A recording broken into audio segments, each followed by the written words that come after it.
Well. Welcome to another episode of SKST Radio, and you tuned into the Cammie Grayson Show. And today is Arthur Network, and I have this famous Arthur next to me, who I've had the pleasure of interviewing before.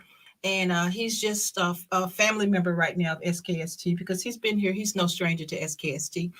Mr. Anthony Owens, welcome to the show. Well, thank you for having me. It's good to see you again. Absolutely. Good to see you. You look really nice. Just something. Just something you threw on, huh? Yeah. Yeah, that's what happened with these famous artists. You just throw on stuff, how it goes, Mr. Owens, tell people who you are and what you do. I served 20 years in the Navy. I'm an award-winning author. I work for the federal government, and I go to schools and shelters and just talk to the youth about believing in themselves and choosing to not give up. So that's what I do. It's real simple life. Real simple life. You know it's more than that. Yeah, with my hobbies and my family, I'm married and have grandchildren. So I still have a busy life, outside of the things that I just mentioned, but I try to stay really busy. Yeah, you do. You winning awards and you writing books and you active in the community. You're doing so many things and you're just being shy at this point. I'm very humble, right? I don't take anything for granted, and I'm very appreciative of everything that I work for and that I get. So okay, so tell me, we got 3 of your books here, 3 of your novels, and I'm wondering, how did you get started writing? How does this happen? Well, I started writing a long time ago. The first book, Serve Sandwiches, I started that many years ago, and I kept putting it off. And I kept putting it off because what I say is I kept getting in my own way. And what I mean by getting in my own way, whenever we say that we can't do something, we're not smart enough, we don't know enough, those are things that we do that, get in our own way. And so I kept saying, I don't know how to write a book. I don't know how to write a book. And then I got to a point where I decided that there was no more procrastinating. Because that's what it was, wasn't it? Yeah, it was. Because when I first started, I probably had maybe 5 or 6 pages, and I kept looking at those pages throughout time, and years had passed. And when I got serious about writing, I took those pages and I tore them all up, and I just started typing. And wow. And 4 months later, I had the book. It wasn't done. Months? Well, the book itself wasn't done. The writing part was done. Getting out of my mind onto the paper, that was done. And then it went through the editing process and back and forth. That took 8 months. Okay. That sounds about like my time for my book. It took me a while to do my first book. But so you gave us a little brisk some information on what you're about. But who are you? I'm a byproduct of my mom. Well, obviously my mom and father, but I was raised by a single mother. So my mother and we were born in Georgia, and then we wound up moving to New York. When I was 2 years old, we moved to New York. But my mother was young; she was 19 years old. My brother, he was just a baby at the time, and she didn't know a whole lot, right? Because she had lived in the South, and then moving to a big city like New York, it'll envelop you, right? And so we struggled because we didn't have no father. My father wasn't there. My brother's father wasn't there. And so we had difficult times just making it because we didn't have a lot of stuff. And it was challenging. It was really, I started working at 8 years old so that I could help my mother pay some, bills, get some grocery things like that, because I had to. I was the oldest in the house, so I had to step it up. Wow. So, what he's describing is in Serve Sandwich, if you want to get more details. But at the end of the day, he had a mother that really, really cared about her children, and she did a lot of work. She did a lot of work to get him where he is today. And so how was that journey? It was challenging because I was in an environment where all the men that were there, including her father, which was my grandfather, and uncles and things of that sort, all of them were abusive. And so at a young age, watching all of this abuse, it would be terrible for most people. But for me, I saw that as a way of the person I did not want to be. I never wanted to be the way that they were because I despised the way that they were. And the difficult part about seeing that was not being able to talk to someone, not being able to get any advice, not any guidance or structure or anything, because all I saw was basically chaos, Right. But I had a God-fearing mother. My mother loved the Lord, right? Mm-hmm. And she, to this day, and we stayed in church, and I believe that had a lot to do with me not getting into trouble and eventually turning out, like I am. Yeah. So, I mean, you had siblings, right? Yeah, I have a brother who's 2 years younger than I am, and then my sister, she's like 9 years younger. Um, but my sister's father, he was abusive and actually in the house with us. I mean, he was over a lot. He didn't actually live Mm-hmm. with us, but witnessing that and even going to school and being bullied, right? So I had to deal Oh, with, wow. it was, Yeah. and my situation was not much different than a lot of other people, right? But I wanted to write about it because I knew that I couldn't have been the only one going through it. Right. And so many people have told me that my book reminds them of their life, Yeah. and it's just so relatable because people can relate to the things that I've gone through. Okay, so you went through all this pain and all these things going on. You saw that it can be a light at the end of the tunnel. And so then you decided to write the book. So I know this, your background inspired you to write the book, but really what got you to sit down and say, hey, my life, I need to write this book because my life is something I need to share with the world.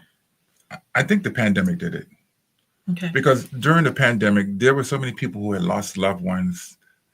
They were turned upside down emotionally, financially, just all types of ways, all types of trauma, just terrible things. And a lot of people were giving up, right? They were, Mm-hmm. unaliving themselves, and they were, just doing terrible, horrific things to themselves and others. Right. And I wanted people to know that as bad as the situation is, if you believe in your God, if you believe in yourself, and you choose not to give up, you can still make it. You really Right. can. I believe Right. those three things right there. Um, those to me, those are the three most powerful things because obviously you believe in your God, Mm-hmm. you believe in yourself, and you choose not to give up. How can you not? How can you fail when you got those three things? Right. Right. But see, some people, they don't see what you see.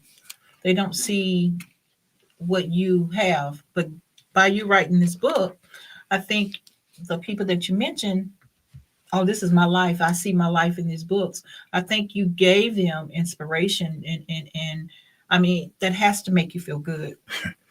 It actually does. And just reading the reviews of so many people that don't know me, and that is motivating. And it's people that what it's also doing is people who haven't gone through what I've gone through. It's opening up their eyes and they're developing a level of empathy because they see how Mm-hmm. challenging things that I've gone through and things that people are still going through today, you know, the impact that it has on them. Right, right. So now, so we've been focusing on Serb Sounds because I know this book. But tell me about these other two that you brought along with you. Let's start with reasons. Okay, Reasons.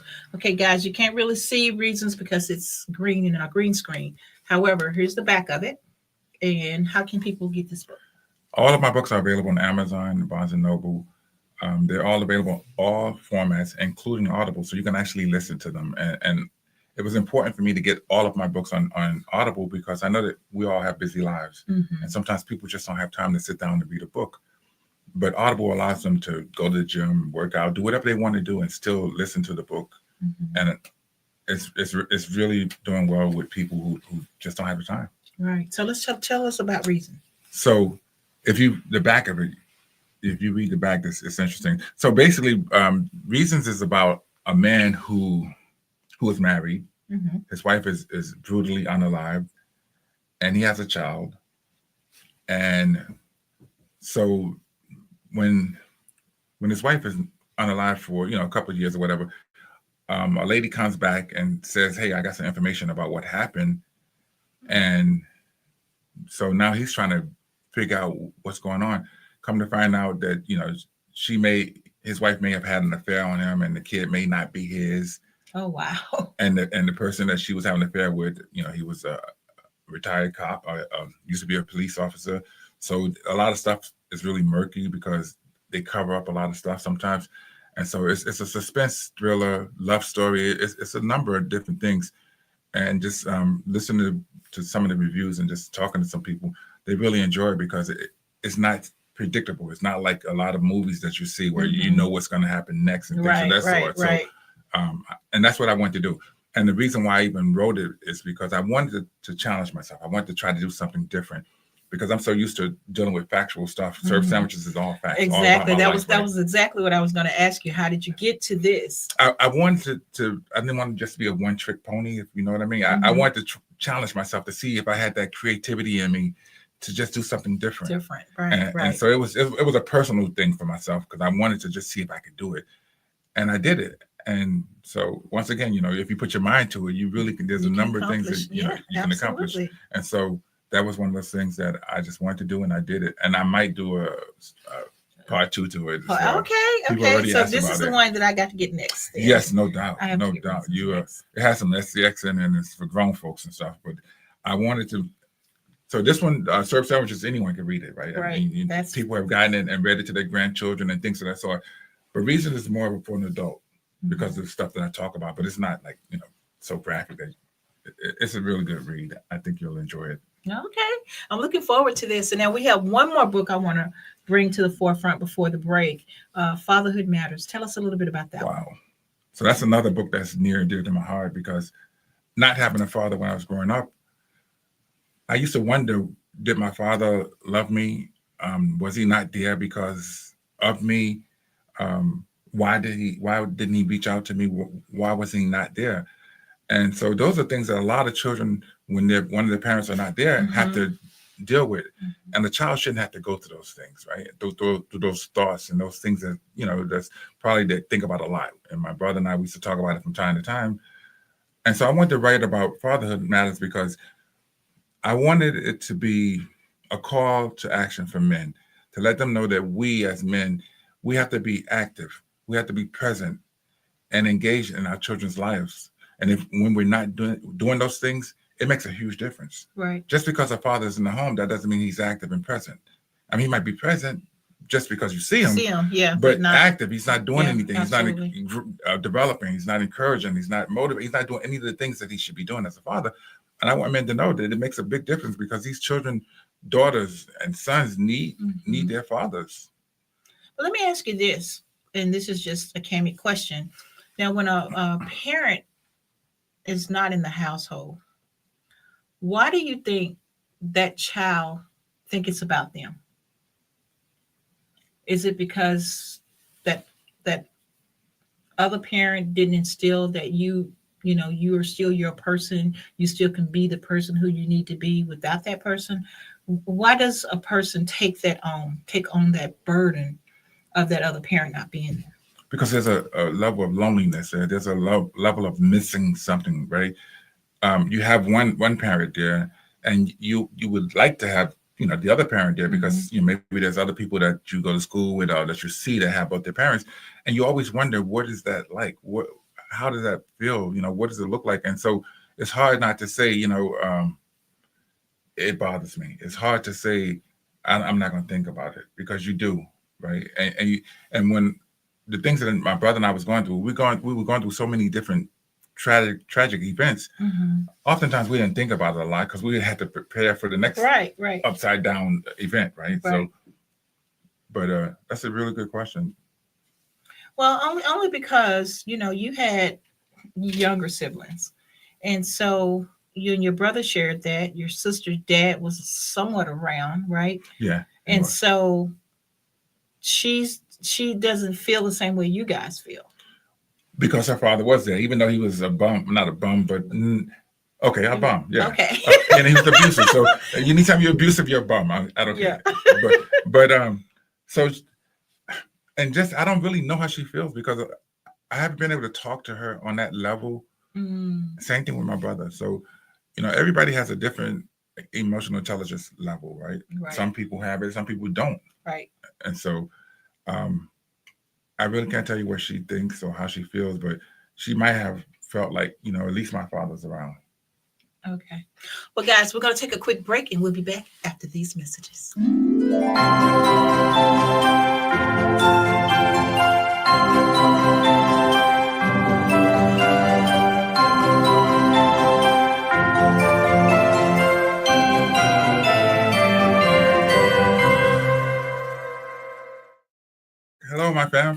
you just tuned in, you haven't tuned in too late. You tuned into the Cammie Grayson Show, and I am sitting here with this very articulate writer.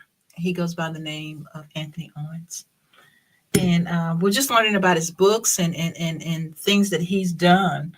And so he's also had some accomplishments that he don't really want to talk about, but we're going to drag it out of him, you know. So let's talk about your Service Sandwich Award.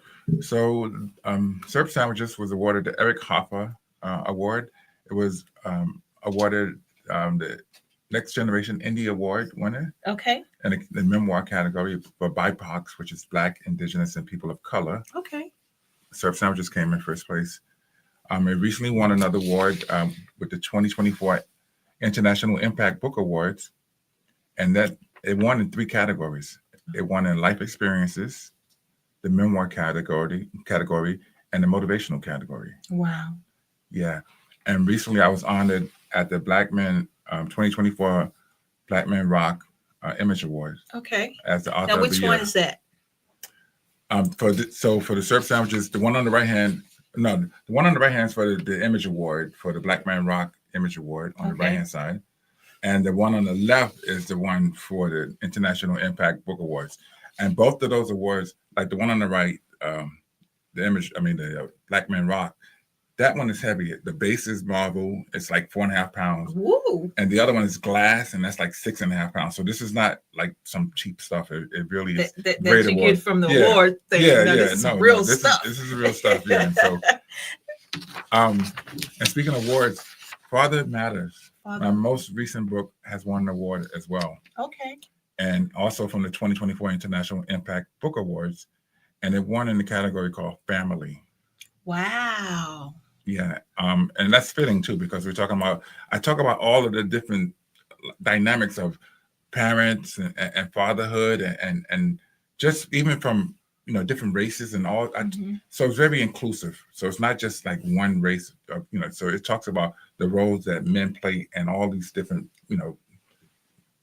ethnic groups and all this stuff. So it's pretty broad, but it's. Well, first of all, I want to applaud you.